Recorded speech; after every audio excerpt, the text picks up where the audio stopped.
Wakaf adalah tanda syukur yang terbaik. Wakaf adalah tanda cinta yang terbaik. Wakaf juga tanda bakti yang terbaik. Dan wakaf merupakan modal ekonomi umat yang terbaik. Untuk saya, wakaf adalah harta terbaik saya. Bismillahirrahmanirrahim. Assalamualaikum warahmatullahi wabarakatuh. Para pemirsa, apa kabar? Saya berharap dan berdoa Anda dalam keadaan baik, sehat, bahagia bersama keluarga, sehingga dapat memanfaatkan bulan yang penuh keberkahan ini dengan amal ibadah yang setinggi-tingginya. Salah satu di antara yang sulit, berat, tapi amat kita perlukan adalah mempunyai kemampuan untuk memaafkan. Maaf tidak gampang, karena kejadian yang menimpa kita didahului dengan rasa pedih, perih, bahkan mungkin berkepanjangan. Maaf tidak bisa menghapuskan sesuatu yang telah terjadi pada sebelumnya. Tapi tanpa memaafkan, kita tidak akan bisa menghilangkan rasa kepedihan dan keperihan itu. Kita sangat bergantung, bahkan bergayut di keperihan dengan alasan kita membolehkan hal itu terjadi. Orang tua itu mengatakan, meminta maaf tidak harus pada hari raya saja, tidak harus menjelang bulan puasa, walaupun tidak salah pula.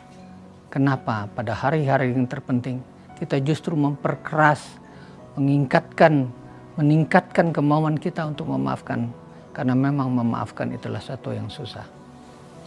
Saya teringat pada beberapa belas tahun yang lalu, saya diwawancarai oleh salah satu radio swasta di Jakarta, menanyakan apa arti maaf. Tapi apa yang terjadi? Sang operator tiba-tiba mengalih perhatian pada seorang suami istri yang baru saja menikah. Dikala selesai saya membicarakan apa arti hebatnya, pengaruhnya terhadap kehidupan kita masa depan, yaitu memaafkan. Kedua sepasang suami istri yang baru beberapa bulan menikah, dia operator bertanya, apa yang Anda rencanakan berdua di Lebaran? Bagaimana cara ritual, prosesi, meminta maaf antara satu dengan lain-lainnya? Operator terkejut dan saya pun terkejut. Karena sepasang suami istri pengantin baru itu mengatakan, kami baru menikah baru 5-6 bulan. Tetapi kami telah melakukan upacara meminta maaf setiap malam. Sebelum tertidur, sang suami meminta maaf pada istrinya. Sang istri pun demikian juga. Dikala dilanjutkan, kenapa harus begitu? Adakah sesuatu peristiwa yang baik? Karena kami ingat, belum tentu salah satu di antara kami akan terjaga besok hari. Bukankah tidur adalah merupakan mati kecil? Siapa tahu dilanjutkan dengan mati besar.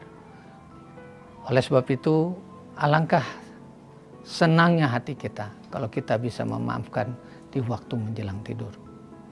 Para hadirin, para pemirsa yang saya hormati, memang berat sekali.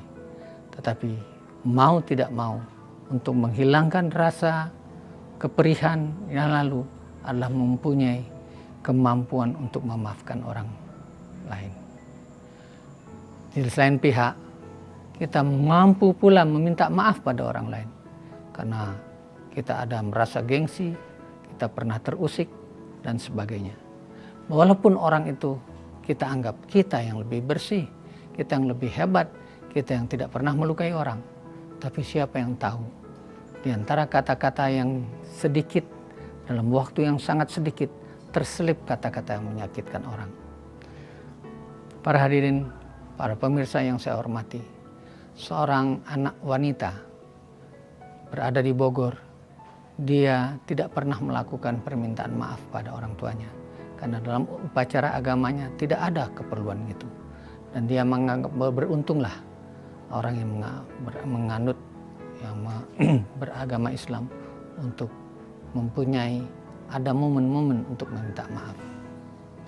Oleh sebab itu, apa yang dinyatakan dikala dia minta nasihat, apa yang harus dilakukan untuk meringankan beban, hutang, persoalan hidup yang begitu berat, dijawab oleh seorang wanita yang bijak, tua mengatakan, kenapa kamu tak mendatangi ibumu dan bersimpuhlah untuk meminta maaf. Ketika dia lakukan, entah dengan cara bagaimana, ternyata ada satu cerita yang luar biasa yang terkenang dia sampai sekarang. Dia pernah dikala sakit di Jakarta, ibunya ingin mengirimkan semangkok bubur, tapi ditolak oleh si anak ini. Repot, ngapain? Di Jakarta pun banyak bubur yang saya bisa beli dengan menyuruh orang. Ternyata kata-kata sederhana itu sudah tersimpan di dalam hati ibunya. Ibunya bukan tidak mau direpoti, tapi ingin mencurahkan rasa kasih sayangnya yang ditolak oleh anaknya sendiri. Gara-gara satu mangkok bubur yang ditolak, ternyata menciptakan keresahan pada ibunya. Dan dikala ibunya resah, menular pada dirinya, yaitu kesulitan hidup yang tidak terbayangkan banyaknya. Sang anak, walaupun dia seorang sarjana, dia pintar, dia kaya. Tapi ada satu kelebihan dia. Dia terima nasihat orang lain untuk meminta maaf kepada ibunya. Dan hari itu, malam itulah malam yang paling indah.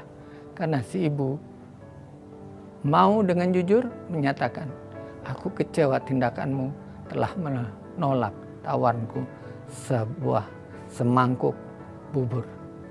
Dan pada saat itulah terjadinya semua persoalan menjadi selesai. Mereka berpelukan dan dia menganggap itulah pelukan yang paling istimewa malam itu. Dan besok dikala menghadapi masalah duniawi, dia sudah tidak punya rasa beban sama sekali. Para hadirin, mari kita berjiwa besar dan marilah kita punya rasa asih asa, belas asih yang mau memaafkan orang. Terima kasih para pemirsa telah mendengarkan Hotman Zainal Arifin berceloteh. Mudah-mudahan ada manfaatnya untuk diri saya, untuk Anda, dan untuk semua. Dapat menjadi bekal dalam amal ibadah kita di bulan suci Ramadan ini. Wassalamualaikum warahmatullahi wabarakatuh.